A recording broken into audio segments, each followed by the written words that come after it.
It looks like the surface of the moon, or the aftermath of a bomb. But this is the Crowsnest Pass on the border of Alberta in British Columbia.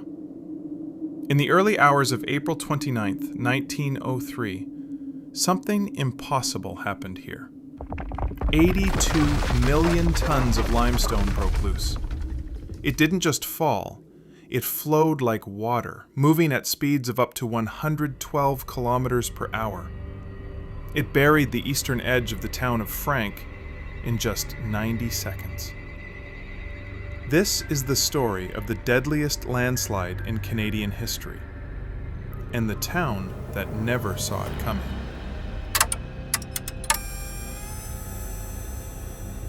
To understand the disaster, you have to understand the town. In 1903, Frank was a boom town. Coal was king, and the Canadian Pacific Railway had just opened up the west. The town sat in the shadow of Turtle Mountain. It was a massive peak, but it was unstable. The local Indigenous peoples, the Blackfoot and Ktunaxa, knew this. Oral histories tell us they refused to camp at its base. They called it the mountain that moves. They warned the white settlers that the mountain was slowly walking down. But the coal company ignored the legends. They dug tunnels directly into the base of the mountain, hollowing it out from the inside to feed the railways. They were weakening the very foundation the town stood on. It was 4:10 a.m., April 29th. The night was freezing cold. Most of the town's 600 residents were asleep. A freight train was slowly winding its way out of the mine. The engineer, Ben Starrett, was just about to blow the whistle when he heard a sound that was louder than the engine. It started as a crack, then a rumble, and then the entire east face of Turtle Mountain, a slab of rock 1 kilometer wide and 400 meters thick, sheared off.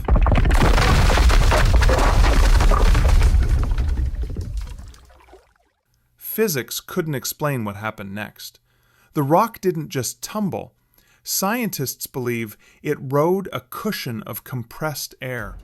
It surfed across the valley floor, crossed the river, snapped the railway line, and buried the highway. When the dust settled, a square mile of the valley was buried under rocks the size of houses. But amidst the destruction, there were miracles.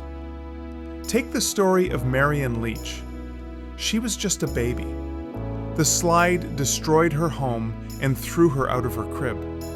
Rescuers found her hours later, lying unharmed on a pile of hay that had been thrown from a nearby stable.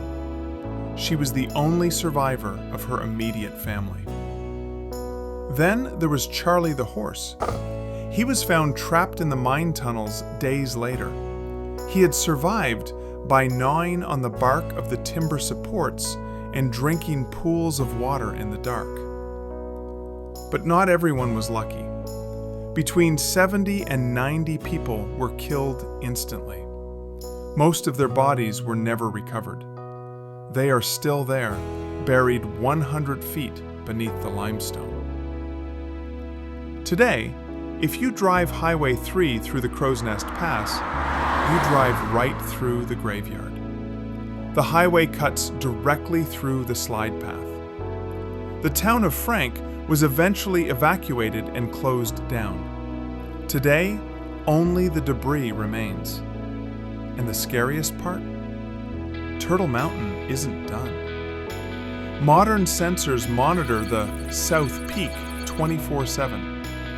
Geologists say it's not a matter of if it falls again, but when. The Frank Slide remains a monument to nature's power and a warning about ignoring the land. If you enjoyed this look into Canada's hidden history, hit the like button. And tell me in the comments, have you ever driven through the Frank Slide? What did it feel like? Thanks for watching True North Dark. See you in the next file.